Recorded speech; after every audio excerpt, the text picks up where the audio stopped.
తమకు కావలసినట్లే తీర్పులు రావాలి, తమకు కావలసినట్టే సిబిఐ రిపోర్ట్ రాయాలి, లేకపోతే ఎల్లో మీడియా వాళ్ళకి కోపం వచ్చేస్తుంది.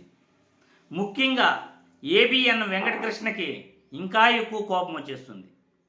తాను ఏదైతే అనుకుంటాడో, తాను అనుకున్న విధంగా సిబిఐ రిపోర్ట్ ఇవ్వాలట. తాను ఏదైతే అనుకుంటాడో తన అనుకున్నట్లే కోర్టులు కూడా తీర్పులు ఇవ్వాలట, న్యాయస్థానాలు తీర్పులు ఇవ్వాలట. ఇతని ఆర్తనాదాలేంటో, ఇతని ఏడుపులేంటో నాకైతే అసలు అర్థం కాలేదు. ఎందుకు ఏబిఎన్ వెంకటకృష్ణ ఆర్తనాదాలు చేస్తున్నాడు, ఎందుకు ఏడుస్తున్నాడో సోషల్ మీడియాలో వైరల్ అవుతున్న వీడియో ఒక్కసారి మీరు చూసే ముందుగా మన వీడియోకి ఒక్కసారి లైక్ కొట్టండి. ఇటువంటి ఆర్తనాదాలు, ఇటువంటి ఏడుపులు, ఇటువంటి మనస్తత్వం ఉన్న వాళ్ళను మీకు విశ్లేషణల ద్వారా మీ కళ్ళకు కట్టేటట్లు నిజాలు తెలియజేసే ప్రయత్నం చేస్తాను. ఒక్కసారి మన వీడియోకి లైక్ చేసి మీ అభిప్రాయాలను కామెంట్ల రూపంలో కూడా తెలియజేయండి. ఎందుకంటే మీ అభిప్రాయాలు నాకెంతో అమూల్యమైనవి. మీ అభిప్రాయాలను బట్టే నేను ముందుకెళ్తూ ఉంటాను. ఒక్కసారి సోషల్ మీడియాలో వైరల్ అవుతున్న ఏబిఎన్ వెంకటకృష్ణ ఏబిఎన్ ఛానల్లో మాట్లాడిన డిబేట్పై ఇప్పుడు ఒకసారి చూసి మళ్ళీ విశ్లేషణ చేసుకుందాం. ఘటన జరుగుతున్నాయి. ఆ కేసు దర్యాప్తు పూర్తి స్థాయిలో జరగలేదు. అసలు సూత్రధారుల దాకా దర్యాప్తు వెళ్లనే లేదు. ఇది ఇంకా పొడిగించాల్సిన అవసరం ఉంది. సునీతారెడ్డి పదే పదే కోరుతూ ఉంటే సిబిఐ నిన్న కోర్టుకి చెప్పేసింది దర్యాప్తు ముగిసింది, ఇంక చేయడానికి ఏం లేదు అని. దర్యాప్తు పొడిగించాలనే పిటిషన్ కి వాల్యూ లేదని డిస్పోజ్ చేసేసింది సునీతారెడ్డి గారు వేసిన petition. Avinash Reddy and others bail రద్దు చేయాలనే పిటిషన్స్ ను కూడా డిస్పోజ్ చేసేసింది కోర్టు. ఎందుకు కోర్టు ఆ రకమైన తీర్పును ప్రకటించింది? ఏంటని బాధ, గొడవ ఏంటంటే సిబిఐకి ఆ మాత్రం పౌరుషం ఉండక్కర్లేదా? హత్య కేసులు ఆయన ఎంపీ కావచ్చు, ఇంకొక ఆయన కావచ్చు. ఆఫ్టర్ ఆల్ హత్య కేసులో ఒక నిందితుడిని టచ్ చేయలేకపోయింది సిబిఐ.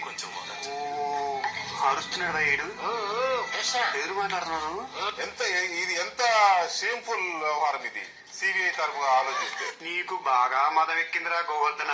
కేంద్రంలో ఎన్డీఏ ప్రభుత్వం అధికారంలో ఉంది. సాక్షాత్తు చంద్రబాబు నాయుడు చేతులని ఏం చేద్దామంటావు మరి? ఇలాంటి చాలా అంశాలు ఉన్నాయి. దర్యాప్తు ఎలా అన్నిటికీ ఇంకోటి వెళ్ళడానికి ఒక ముఖ్యమైన కారణం వీళ్ళ బెయిల్ రద్దు చేయాలి. అవినాష్ రెడ్డిలో ఇంకొకరితో బెయిల్ రద్దు చేయాలి. అట్లా వెళ్తే ఇంకా అసలు ఆ కేసు సిబిఐ ఇంకా కొత్తగా నిందితులు లేరు, దర్యాప్తు చేయాల్సిన అవసరం లేదని చెప్పిన తర్వాత ఇంకా బెయిల్ రద్దు అనే ప్రశ్న అసలు ఉత్పన్నం కాదు కదా అని కూడా సుప్రీంకోర్టు చాలా స్పష్టంగా ఈ కేసుకు ఒక ముగింపు ఇచ్చింది. ఒక విధంగా ఇది సునీతకు కొంచెం షాకింగ్ పరిణామం. చూశారుగా సోషల్ మీడియాలో వైరల్ అవుతున్న ఏబిఎన్ వెంకటకృష్ణ డిబేట్ ఏ విధంగా ఉందో. ఏంటి వెంకటకృష్ణ, నీ అరుపులేంటి, నీ ఆర్తనాదాలేంటి? నీకు అనుకూలంగా కోర్టులు తీర్పులు ఇవ్వాలా? నీకు అనుకూలంగా సిబిఐ రిపోర్ట్లు రాయాలా? నువ్వు అనుకున్నట్లు రిపోర్టు రాకపోతే, నువ్వు అనుకున్నట్లు కోర్టు తీర్పు రాకపోతే నువ్వు సిబిఐ పైన పడి ఏడుస్తావా? కోర్టుల పైన పడి ఏడుస్తావా? అంటే నువ్వు ఏమనుకున్నావు? అవినాష్ రెడ్డిని ముద్దాయిగా తేల్చాలి, అవినాష్ రెడ్డిని వైఎస్ వివేకానంద రెడ్డి కేసులో నిందితుడిగా చేర్చి అతన్ని జైలుకు పంపాలి. అదేనా నువ్వు అనుకున్నది? అంటే నువ్వు ఏదనుకుంటే అది జరిగిపోవాలి. మేము కూడా అనుకుంటాం, మేము కూడా నీ పేరే అనుకుంటాం, లేకపోతే మీ ముఖ్యమంత్రి గారి పేరు అనుకుంటాం, వైఎస్ సునీతమ్మ పేరు అనుకుంటాం. అనుకున్నంత మాత్రాన కోర్టులు మనం అనుకున్నట్టు చేస్తాయా? సిబిఐ మనం అనుకున్నట్టు వాళ్ళు ఎంక్వైరీ చేస్తారా? నిజానిజాలేంటో వాళ్ళకి తెలియదా?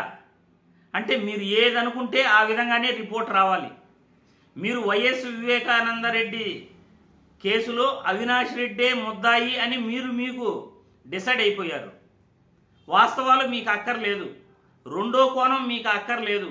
వైఎస్ వివేకానంద రెడ్డికి రెండో పెళ్ళి అయ్యిందని, రెండో భార్యకు కూడా ఒక బిడ్డ పుట్టాడని, వాళ్లకు ఆస్తి ఇవ్వాలని వైఎస్ వివేకానంద రెడ్డి కుటుంబ సభ్యులు కొద్ది కాలంగా వైఎస్ వివేకానంద రెడ్డితో దూరంగా ఉన్నారని, తరచూ కూడా ఆస్తి గొడవలు వాళ్ళకి జరిగేటివని, ఇవన్నీ వాస్తవాలు. ప్రజలకు అవసరం లేదు, మీకు అవసరం లేదు.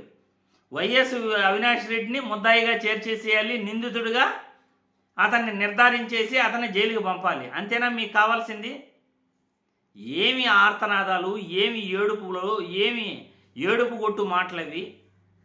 మీరు అనుకున్నట్టు కోర్టులు తీర్పులు ఇవ్వకపోతే, మీరు అనుకున్నట్టు సిబిఐ రిపోర్ట్ రాయకపోతే వైఎస్ సునీత ఆ కేసును దర్యాప్తు చేయమని, కేసును పొడిగించమని అంటే సిబిఐ వెంటనే ఒప్పుకోవాలి. సిబిఐ వెంటనే ఒప్పుకోవాలి. మీరు ఎన్నిసార్లు పిటిషన్లు వేసినా సిబిఐ ఒప్పుకొని మళ్ళీ ఎంక్వైరీలు చేస్తూ గత 6 సంవత్సరాలుగా ఈ కేసును ముందుకు తీసుకెళ్తూనే ఉన్నారు. ఇంకెన్ని సంవత్సరాలు ముందుకు తీసుకెళ్తారో తెలియదు.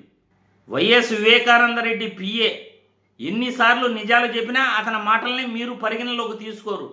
మీరు చెప్పినట్లు సిబిఐ పరిగణలోకి తీసుకోవాలి. మీరు చెప్పినట్లు వినాలి. మీరు రాసే వార్తా కథనాలను బట్టి వైఎస్ అవినాష్ రెడ్డిని, జగన్మోహన్ రెడ్డిని ఇద్దరిని కూడా నిందితులుగా చేర్చేయాలి. అదేనా మీ ప్లాను? మీరు అనుకున్నట్టు ఏమీ జరగవు. మీరు ఇలా కుల్లి ఏడుస్తూ, మీరు ఇలా బాధపడుతూ ఉండాల్సిందే. మీరు ఏడుస్తూ ఉండాల్సిందే. మీరు అనుకున్నట్టు జరగవు. ప్రజలు మీ అభిప్రాయాలని కామెంట్ల రూపంలో తెలియజేయాల్సిందిగా వీడియో ద్వారా కోరుతున్నాను.